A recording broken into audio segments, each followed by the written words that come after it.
اقوام متحدہ کی سلامتی کونسل اور OIC کی جعفر ایکسپریس پر حملے کی شدید الفاظ میں مذمت۔ حکومت پاکستان اور جاں بحق افراد کے اہل خانہ سے اظہار ہمدردی۔ سلامتی کونسل کا حملے میں ملوث عناصر کو کیفر کردار تک پہنچانے پر زور۔ سیکرٹری جنرل OIC کا دہشت گردی کے خلاف جنگ میں پاکستان سے مکمل یکجہتی کا اظہار۔ بھارت پاکستان میں دہشت گردی کا مرکزی اسپانسر۔ جعفر ایکسپریس پر حملہ بھی بھارتی پالیسی کا تسلسل ہے۔ واقعے کے دوران AI کے ذریعے جھوٹا پروپیگنڈا کیا گیا، پرانی اور فیک ویڈیوز کے ذریعے بیانیہ بنایا۔ انڈین میڈیا نے دہشت گردوں کی حمایت میں وارفیئر کو لیڈ کیا۔ DG ISPR کی وزیر اعلیٰ بلوچستان کے ساتھ press conference. Lieutenant general Ahmed Sharif Chaudhry نے کہا دہشت گردوں نے منظم انداز میں کارروائی کی، مسافروں کو یرغمال بنانے والے افغانستان میں اپنے ہینڈلر سے رابطے میں تھے، غیر ملکی ہتھیار بھی استعمال ہوئے۔ دہشت گردی کے خاتمے کے لیے نیشنل ایکشن پلان پر عمل ناگزیر، تمام سٹیک ہولڈرز کو کردار ادا کرنا ہوگا۔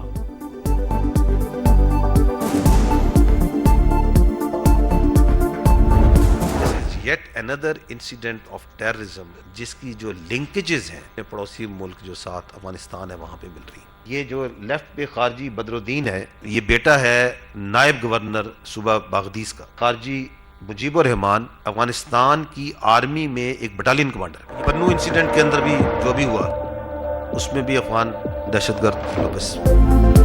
پاکستان میں دہشت گردی کے لیے افغان سرزمین استعمال ہو رہی ہے۔ پڑوسی ملک میں دہشت گردوں کی پناہ گاہیں موجود ہیں، وہاں مقامی اور بین الاقوامی دہشت گردوں کو محفوظ ٹھکانے اور اسلحہ بھی مل رہا ہے۔ DG ISPR کہتے ہیں جعفر ایکسپریس پر حملے کے تانے بانے افغانستان سے ملتے ہیں۔ بنو حملے میں بھی افغان دہشت گرد ہی ملوث تھے۔ افغان نائب گورنر کا بیٹا بھی پاکستان میں دہشت گردی میں ملوث رہا۔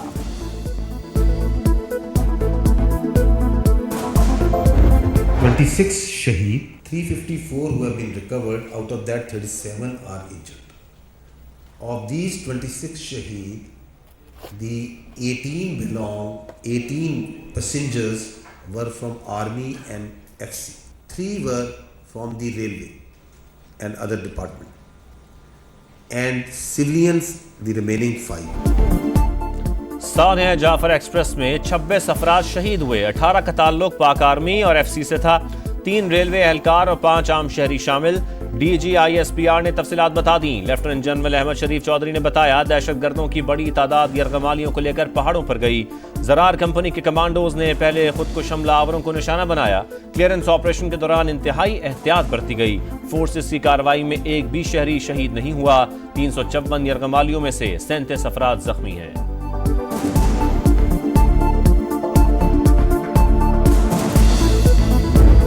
ناراض بلوچ، یہ کون سی ناراضگی ہے؟ جتنے بھی یہ بلوچ سیپریٹسٹ گروپس آپ کو بڑے لبرل کہتے ہیں، بٹ وہاں بلوچستان میں they are in hand and gloves with these خوارج۔ ان سب کی میں کہتا ہوں نا کہ نانی ایک ہے تو وہ رو ہے۔ رو دہشت گردوں کی نانی ہے۔ بد امنی پھیلانے والوں کا تعلق بلوچستان کی محرومی سے نہیں، پاکستان میں حملے افغان سرزمین سے ہو رہے ہیں۔ دنیا سمجھ لے یہ اس کے لیے بہت بڑا خطرہ ہے۔ وزیر اعلیٰ بلوچستان سرفراز بھٹی کہتے ہیں لبرل اور مذہبی انتہا پسندوں کو ایک ہی جگہ سے فنڈنگ ہو رہی ہے۔ افغانستان میں BLA والوں کے کارڈ بھی بنے ہوئے ہیں۔ دہشت گردوں سے آئینی ہاتھوں سے نمٹنے کا فیصلہ کر لیا۔ پاک فوج کی کامیابیاں لائق تحسین ہیں۔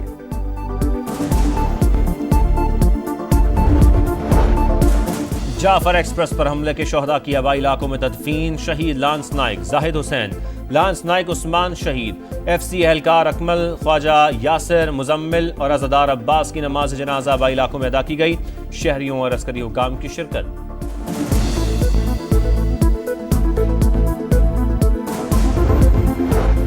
شدت پسندی کے خلاف اتحاد ناگزیر، ڈٹ کر دہشت گردی کا مقابلہ کریں گے تو ہی کامیاب ہوں گے۔ بلاول بھٹو کا جعفر ایکسپریس پر حملہ کرنے والوں کے خلاف کامیاب آپریشن پر فورسز کو خراج تحسین۔ کریئر پورٹل لانچنگ تقریب سے خطاب میں PP چیئرمین نے کہا کہ نہروں کے معاملے پر تمام سیاسی جماعتوں نے واضح موقف اختیار کیا، عوام کو روزگار کے مواقع فراہم کریں گے، ریلیف کے لیے وفاق کا ساتھ دیں گے۔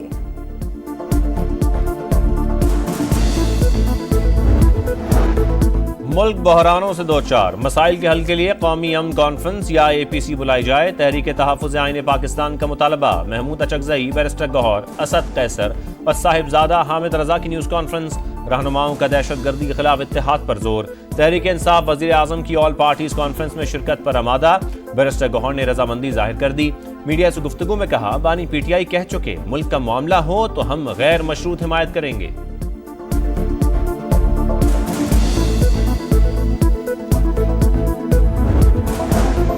IMF کا $1 ارب کی اگلی قسط کے لیے گرین سگنل، پاکستان کو کلائمیٹ فائنینسنگ کے لیے بھی $1 ارب ملنے کا امکان، مالیاتی ادارہ پہلی ششماہی کی معاشی کارکردگی سے مطمئن، ریٹیل، ہول سیل ڈیلرز اور ریل اسٹیٹ سمیت کئی شعبوں کو ٹیکس نیٹ میں لانے پر زور، زرعی انکم پر ٹیکس وصولی تیز کرنے کا مطالبہ، منی بجٹ نہیں آئے گا، سالانہ ٹیکس ہدف بھی $600 ارب کم ہوگا، پاکستان اور IMF کا اتفاق، مذاکرات کے آخری روز وزیر خزانہ محمد اورنگزیب سے جائزہ مشن کی ملاقات۔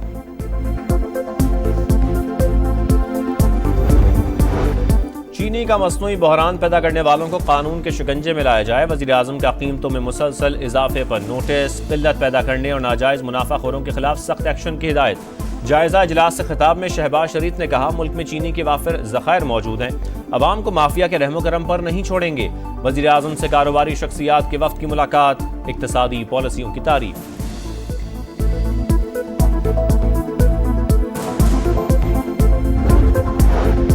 عدالت کے پاس قانون کو سٹرائک ڈاؤن کرنے کی طاقت موجود ہے، سپریم کورٹ میں سپر ٹیکس کیس کی سماعت کے دوران کمپنیوں کے وکیل مخدوم علی خان کے دلائل، یہ منی بل ہے یا نہیں، کیا اس پر پارلیمنٹ میں کوئی بحث ہوئی؟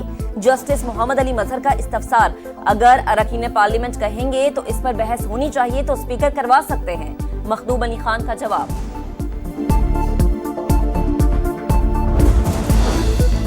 پوری دنیا میں مسنگ پرسنز ہوتے ہیں، کیا وہ اپنی افواج کے خلاف بیانیہ بناتے ہیں؟ لاپتہ افراد کے حوالے سے انکوائری کمیشن موجود، ریاست ایک سسٹم کے تحت معاملے سے نمٹ رہی ہے، D G ISPR lieutenant general Ahmed Sharif Chaudhry کی پریس کانفرنس۔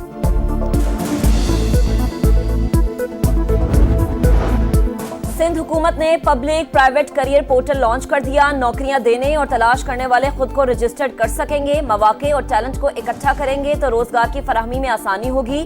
وزیر اعلیٰ سندھ مراد علی شاہ کا تقریب سے خطاب، 21 لاکھ گھروں کی تعمیر مکمل کرنے کا بھی عزم۔ شرجیل انعام میمن بولے بلاول بھٹو چاہتے ہیں نوجوانوں کو مواقع ملیں، سندھ حکومت سب سے بڑی ہاؤسنگ اسکیم پر کام کر رہی ہے، لوگوں کو مفت گھر بنا کر دے رہے ہیں۔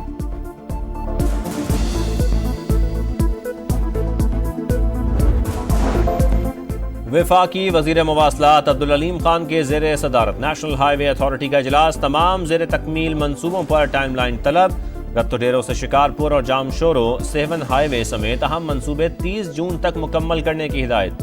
عبدالعلیم خان نے کہا صرف اہل افسران عہدوں پر رہیں گے، غیر ضروری التوا میں ملوث کانٹریکٹرز کو بلیک لسٹ کیا جائے گا۔ بریفنگ میں بتایا گیا وفاقی وزیر کی ہدایات پر عمل سے صرف ایک منصوبے پر 13.5 ارب روپے کی بچت ہوئی۔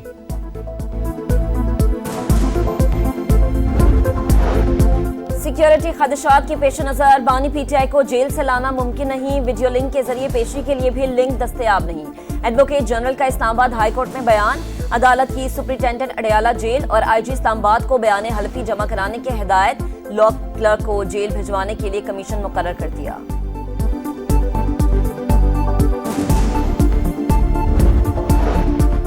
کراچی میں صحافی پر فائرنگ کا مقدمہ، انسداد دہشت گردی عدالت نے ملزم ارمغان کو 4 دن کے جسمانی ریمانڈ پر پولیس کے حوالے کر دیا۔ صحافی پر نومبر 2024 کو بہادر آباد تھانے کی حدود میں فائرنگ کی گئی تھی۔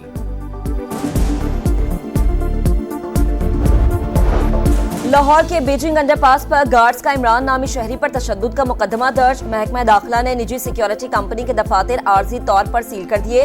فائرنگ نون لیگی MPA ایمینول اطہر کے مہمانوں کی گاڑی کے ساتھ موجود محافظوں نے کی، 4 ملزمان گرفتار، ساتھیوں کی تلاش جاری۔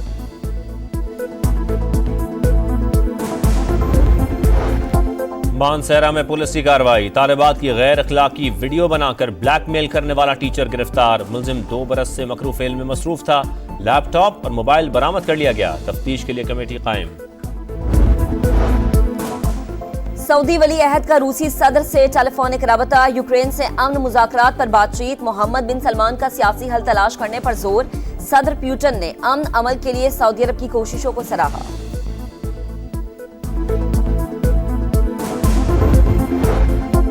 غزہ جنگ بندی معاہدے پر بات چیت میں اہم پیش رفت، حماس کا اسرائیلی نژاد امریکی قیدی کو رہا کرنے کا اعلان، 4 قیدیوں کی لاشیں بھی واپس کی جائیں گی۔ صہیونی پابندیوں کے باوجود مسجد اقصی میں 80,000 افراد نے نماز جمعہ ادا کی۔ امریکہ میں فلسطینی طالب علم محمود خلیل کی گرفتاری کے خلاف احتجاج، نیو یارک میں مظاہرین ٹرمپ ٹاور میں گھس گئے۔